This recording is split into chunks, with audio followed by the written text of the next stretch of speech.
একজন ব্যক্তির ব্যক্তিগত বক্তব্য নিয়ে আমার কিছু বলার নেই। আমি ইতিমধ্যে বাংলাদেশে অন্তর্বর্তীকালীন সরকারের সমর্থনে যুক্তরাষ্ট্রের অবস্থান ব্যক্ত করেছি, এমন মন্তব্য করেছেন স্টেট ডিপার্টমেন্টের মুখপাত্র ম্যাথিউ মিলার।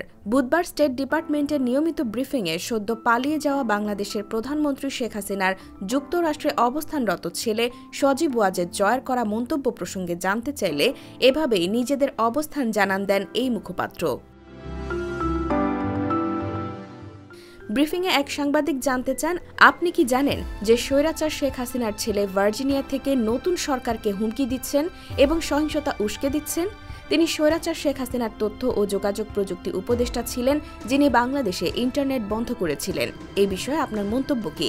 জবাবে মিলার বলেন, একজন ব্যক্তির ব্যক্তিগত বক্তব্য সম্পর্কে আমার কিছু বলার নেই।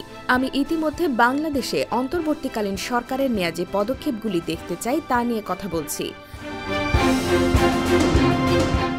নতুন সরকারের প্রতি যুক্তরাষ্ট্রের প্রত্যাশা সম্পর্কে জানতে চাইলে মুখপাত্র মিলার বলেন, আমরা দেখতে চাই যে অন্তর্বর্তীকালীন সরকার গণতান্ত্রিক নীতিমালা মেনে চলে সিদ্ধান্ত গ্রহণ করছে। অপর একজন সাংবাদিক জানতে চান, বাংলাদেশের সাথে বা সেখানে অন্য কারোর সাথে কোনো যোগাযোগ হয়েছে কি?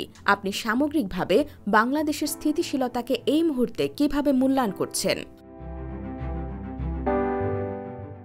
জবাবে মুখপাত্র বলেন, আজকের জন্য আমার কোনো যোগাযোগের তথ্য নেই।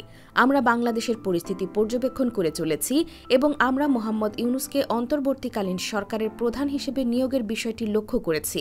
আমরা মনে করি অন্তর্বর্তীকালীন সরকার বাংলাদেশের দীর্ঘমেয়াদী শান্তি এবং রাজনৈতিক স্থিতিশীলতা প্রতিষ্ঠায় গুরুত্বপূর্ণ ভূমিকা পালন করবে এবং যেমনটি আপনি কাল সেক্রেটারির কাছ থেকে শুনেছেন যে অন্তর্বর্তীকালীন সরকারের সিদ্ধান্ত গ্রহণে যেন গণতান্ত্রিক নীতিমালা, আইনের শাসন এবং বাংলাদেশের জনগণের ইচ্ছাকে সম্মান জানানো হয়।